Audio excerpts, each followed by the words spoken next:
Thank you and welcome to the show this morning. The topic this morning is African Americans and the election of 2016.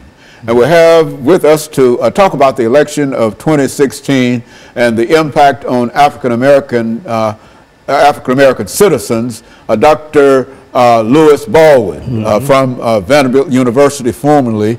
And of course, Dr. Baldwin, you're retired now and doing great work, going all over the world, talking about Dr. Martin Luther King. And I think we've said time and time again that you are the greatest Martin Luther King scholar in this nation, primarily because of your scholarship in reference to doing it. And that's why we simply call upon you time and time again, because not only are you familiar with Martin Luther King, but also information that is contemporary with Dr. Martin Luther King. And I want to say publicly how we appreciate you and for the information that you're giving, and I know our audience feels the same way. But let's start off this African Americans and the election of 2016, Dr. Baldwin.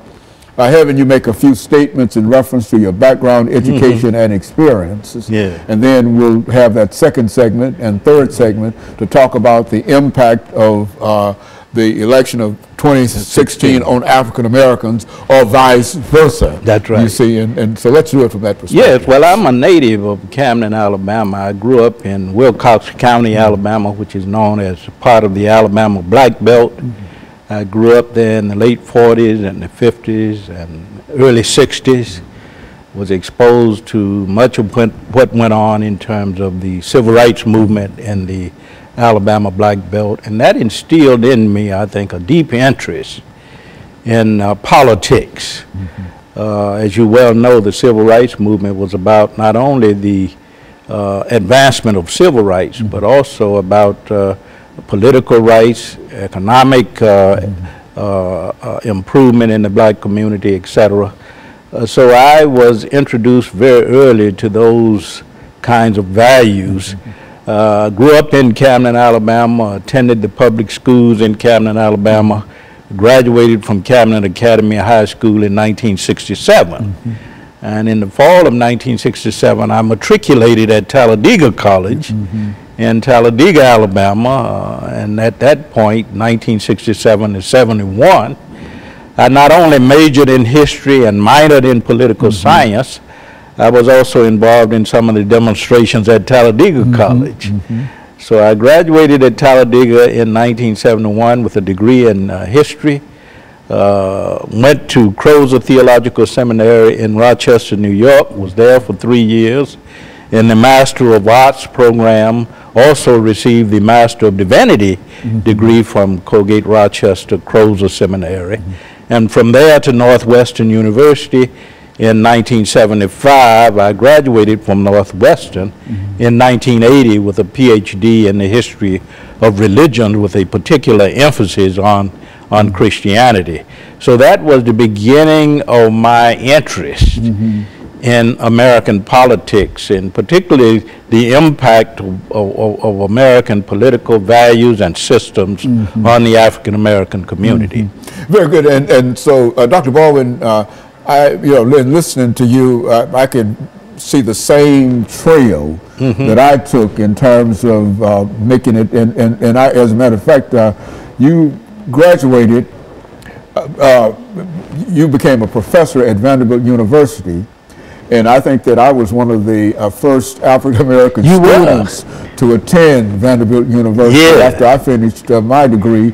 And so I knew you quite well, and of course I knew all of the folks that you know from Vanderbilt University, from Kelly Miller Smith, et cetera, et cetera. And so I can say that you've made a tremendous contribution, but you also helped the university and the Divinity School make an even greater contribution in terms of the African American experience. And I simply wanted to say that so that people will know that in a real sense you've made a tremendous contribution. Now you brought with you today a book, Dr. Baldwin, and let's talk about that book. Yes, that book, of course, is part of my effort to contribute to the continuation of the struggle through my scholarship.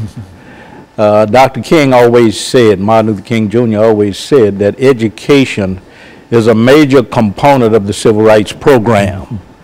So I took that seriously, and in the course of my 30 to 35 years of teaching, I published a lot of books on Dr. King, and the book that you have in mind now, Behind the Public Veil, The Humanness of Dr. King, is an attempt to humanize a major figure in the civil rights movement. Very good. And of course, Dr. Baldwin, we're going to get ready for our first commercial break, and then we'll come back and we'll have about 8 minutes for the second segment, and we'll allow you to continue. We'll be back with our audience following this very, very short commercial break.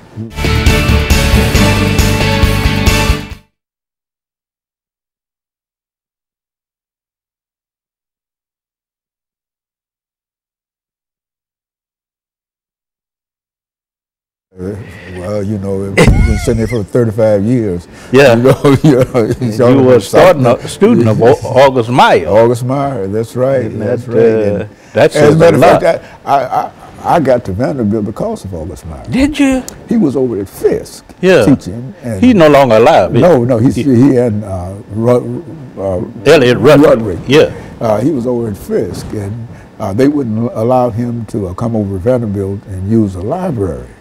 Oh, yes. And so when he left Fisk, he went to Kent State. And that's where I met him, and I became one of his students. Okay. And after working a while, he said, you know where I want to send you? I want to send you back to Nashville, Tennessee. Yeah. I want you to go to Vanderbilt University. And I had a big old afro.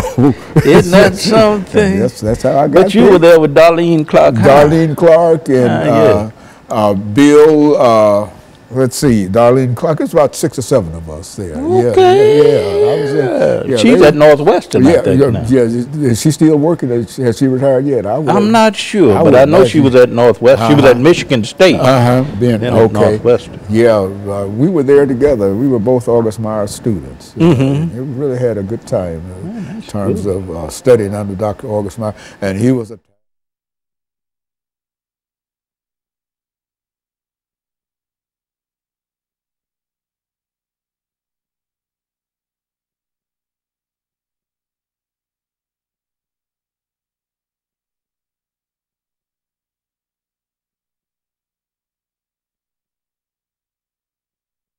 Thank you, and welcome back to the second segment of the show for today. We're talking to Dr. Louis Baldwin, and he's talking about African Americans and the election of 2016.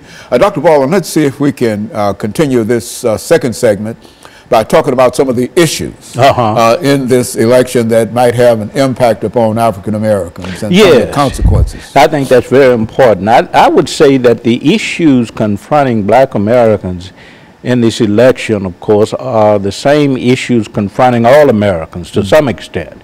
We're very interested in education, very interested in jobs, in a living wage, you know, and also issues that have to do with child care, that kind of thing. But when you look at the Black community, you're also taking into account more specific concerns, such as the relationship of the African American community to law enforcement. We know the epidemic of police shootings over the last decade. So Black Americans have a specific concerns about how we might improve relations between the Black community and policemen, of the Black community and law enforcement. And we also have a concern about equality, racial equity in the criminal justice system. And I don't see those issues being addressed very much on either side. Of course, we vote democratically primarily, African Americans do. But if you look at the presidential debates, 2 debates that have occurred so far, very little has been said about the Black community's relation to law enforcement, and very little has been said about the criminal justice system. Well, it seems to me that very little has been said in terms of policy about many things. Exactly. With this election, but go on. Yeah, how do you deal with issues of poverty, for an example? In areas like Detroit and Chicago, how do you deal with gun violence? Essentially nothing has been said about that policy-wise. So what we're dealing with here is an African-American community that is struggling with how to cast their votes. I think most in the African American community will remain loyal to the Democratic Party. But we have to admit that very little has been said about these kinds of issues, about issues of affirmative action, about issues of voter suppression and intimidation. These are the kinds of issues that black people hold dear. And unfortunately, we haven't seen much of this addressed in the debates between the presidential candidates. But I think African Americans will remain loyal to the Democratic Party. And you know, Dr. Baldwin, sometimes it appears that we've simply forgotten what the suffrage has done for African Americans. Exactly. You know, and I'm just hoping that there will be a renewed attempt on the part of our leaders to further enhance what we're trying to do at the ballot box. Exactly. If you look at the statistics now in the polls, I think we can say that 87% of African Americans will support the Democratic candidate. Of course, studies show since August of this year, 2016, that in some states 0% support the Republican candidate.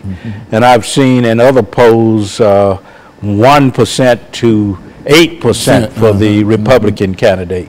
So what you see in these polls, of course, is the continuing loyalty of African Americans to a particular party system, the Democratic Party. But again, you know, the question remains, you know, to what extent have these party systems addressed the kinds of issues that African Americans hold dear? And I think that it's true, as you indicated, that we've seen very little information in reference to what the Democratic Party can and will do in terms of policy. But on the other hand, the other folks have said absolutely anything about it. Exactly. And usually what they refer to as dog whistles and all those kinds of old ideas of taking us back a century, almost a century. And that's the point you have to be careful about. How, to what extent will we turn back the clock? And I think you're quite right that the failure to address these issues means, of course, that what black Americans feel and what they cherish have really gotten lost in this election cycle. You don't hear much discussed at all about what we think, or what we feel, or what we think about the future, or the kinds of issues that we hold dear, the kinds of values that we cherish. And so it's a very strange election cycle. And I think it's summarized by the word, what have you got to lose? Exactly. And when you start summarizing everything and looking at a large percentage of the electorate from that perspective, it's really difficult to find out how, and I don't see how a party can survive with the kind of attitudes that many of them are taking toward not only Africans, but all minorities. Latino Americans, Muslim Americans, gay and lesbian Americans. You have to be very careful. I think you have to be able to respond with policy initiatives that speak to the concerns of all of these segments of our society. And unfortunately, we haven't heard very much about that at all.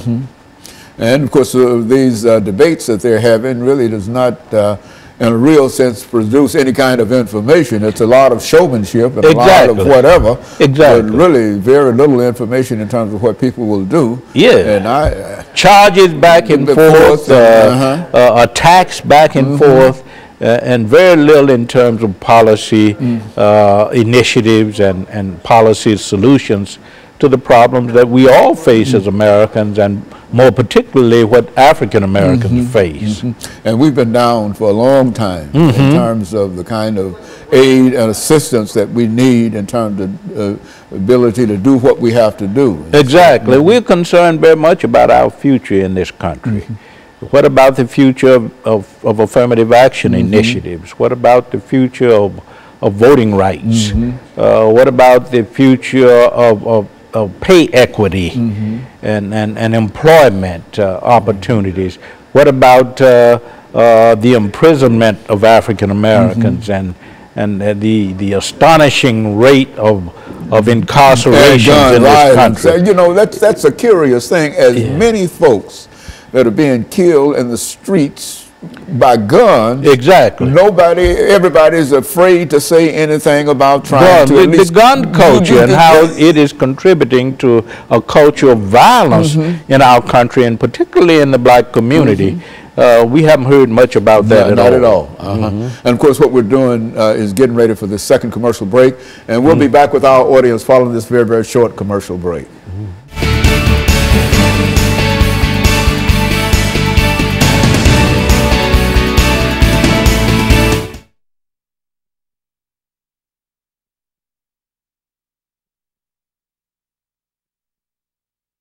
People back to work. About personal attacks, you know. And my God, hate. That's what it is. That's hate. Hate. Nothing but hate. That's all it is, man. I mean, you know.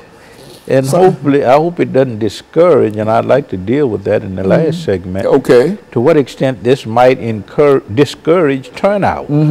I think it's going to promote turnout myself. You do? Oh, yes. Oh, yes. I think that we're going to have the greatest, black folks going to get out and vote. I think, and I think all the people who have felt disenfranchised going to get out and vote. Lord, and that benefits the Democratic Party. Yeah, that will benefit the Democratic Party.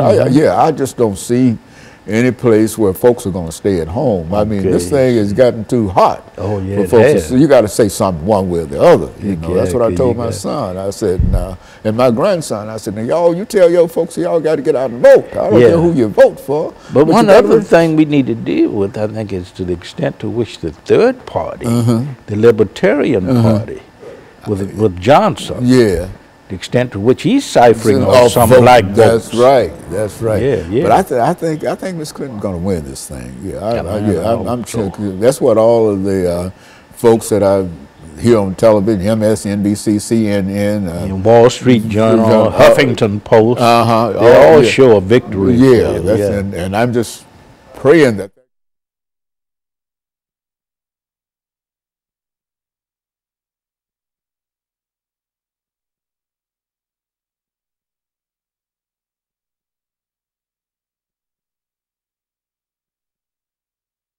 Thank you and welcome back to the final segment of the show for today.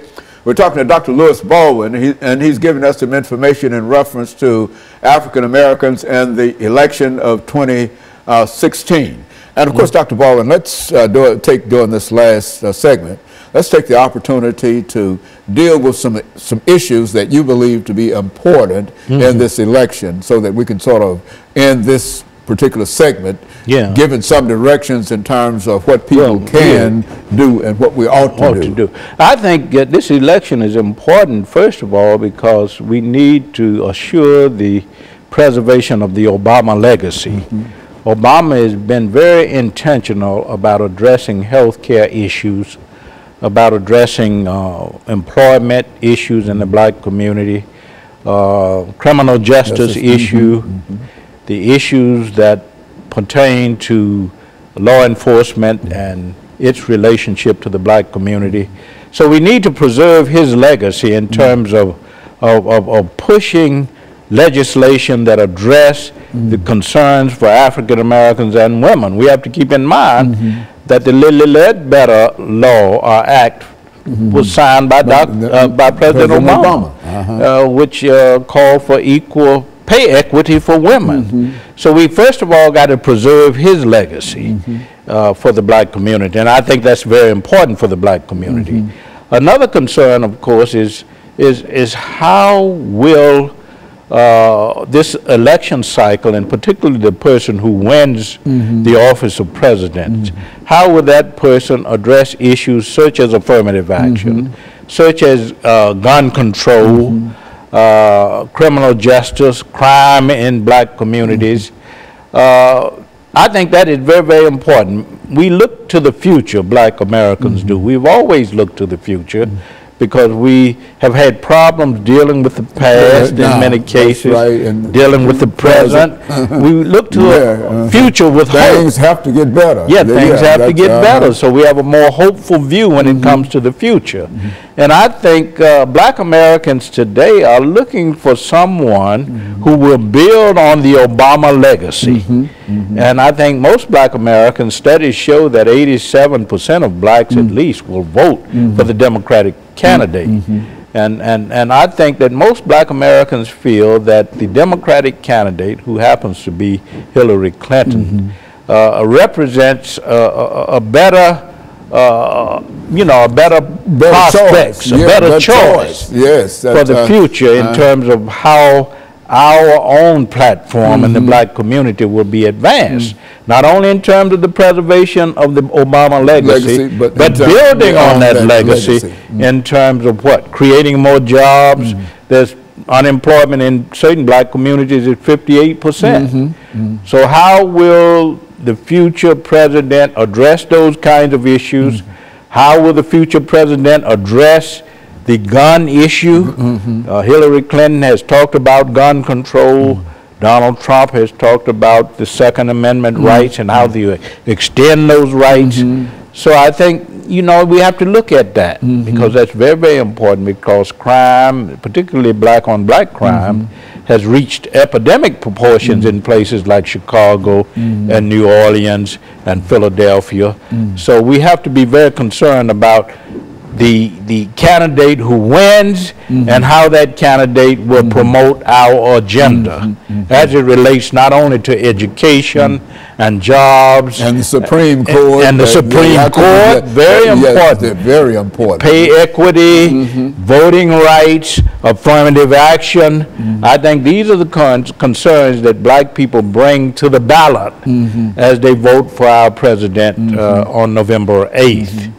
And I think over the last 5 minutes, Dr. Baldwin, I think that this is an opportunity for black folks and other folks who feel that they've been discriminated against. Disenfranchised. That's right. It's an opportunity for them to move forward. Exactly. And the best way to move forward is to have a good agenda. Exactly. And I think that the Democrats do at least have somewhat of an agenda. I mean, at least it might be on the web page somewhere, exactly, but at least it's out there somewhere, and it's not a bunch of well, anyway, I mean, exactly. I think it characterizes itself. Exactly. When you talk about the opposite of that. Yeah, we have to keep in mind now that since the mid-'60s, when Martin Luther King Jr. was imprisoned at Reedville, it was actually 1961-62, blacks have shifted more toward the Democratic Party.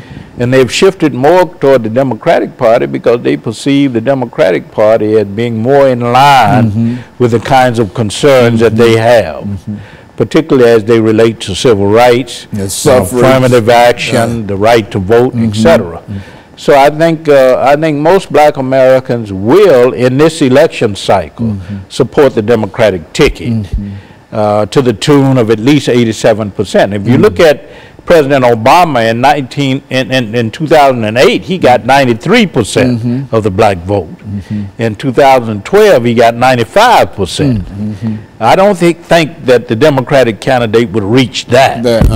But I think the Democratic candidate will at least receive 85 to 87% of the black vote. Yeah, and I think that that's a very, very important statistic because it indicates that we can be very, very optimistic in terms. And I do believe, I know people have been somewhat pessimistic in reference to the participation of Africans in this particular election, but I feel a shutout coming up. Exactly. You know, and sometimes I wake up at night in cold sweat, thinking that perhaps I might have to start looking for a Canadian route somewhere. Exactly. No, but seriously, I think that it is a real problem in terms of how we perceive ourselves and the threats. Yes, but so much is happening in terms of trying to discourage turnout. We see that I think on both sides to some extent, and particularly on the Republican side. This whole idea that the election will be rigged. Yes. And I personally don't subscribe to that thinking. I don't think many people. Yeah, I think we have in the United States, in this country, one of the most sophisticated systems of voting electoral politics, and I think that there's a lot of integrity there. So I don't subscribe to the arguments of those who think that the election will be rigged. But I do think that people of all races, of all ethnic backgrounds, nationalities, religious backgrounds will go to the polls and will vote their conscience. So I expect a lot of integrity as it relates to the electoral process. I don't expect anybody's going to be trying to cast 2 votes. Exactly. I often say that it's hard to get many of us to cast 1 vote. Exactly. Now, very seriously, you're going to get anybody to cast 2 votes. Go down there twice. Yes, I think I think it would be an election characterized by integrity, and I think that this process in America, in our country, has more integrity than in other parts of the world. That's it. And if we don't have it, then how could we expect it to be anywhere else? Because Exactly. And in spite of what everybody say, this is indeed the greatest country in the world. Absolutely. And I feel it a privilege personally to be an American. I mean, I've never seen anything that we've done or whatever that would put me outside of being a citizen of the United States of America, in spite of all of the trials and tribulations that we've had in this country. I think that this is the best one for us. There's one thing we can claim, of course, is that our struggle has been toward the realization of participatory democracy. That's right. And we've been on that course. Yes, and I think we'll make it. I think we'll be very successful. Exactly. And so, Dr. Baldwin, during the last 45 seconds, let me thank you for bringing by again some excellent information, some encouraging statements in terms of where we are and some of the possibilities. And while we stand on the very, very edge of this third debate, I do believe that this will be decisive in terms of helping us move toward the polls. Yes, and I look forward to that, and I know that I've talked to everybody in reference to it, and so a lot of folks are going to vote. I'm convinced of that. That's the important thing. We have to have the turnout. That's the turnout, regardless of who we have to make sure that the realization of our vision for the future. Okay, and let me thank you, and let me encourage our audience to tune in again next week for another informative edition of Comments. Thank you, and good morning.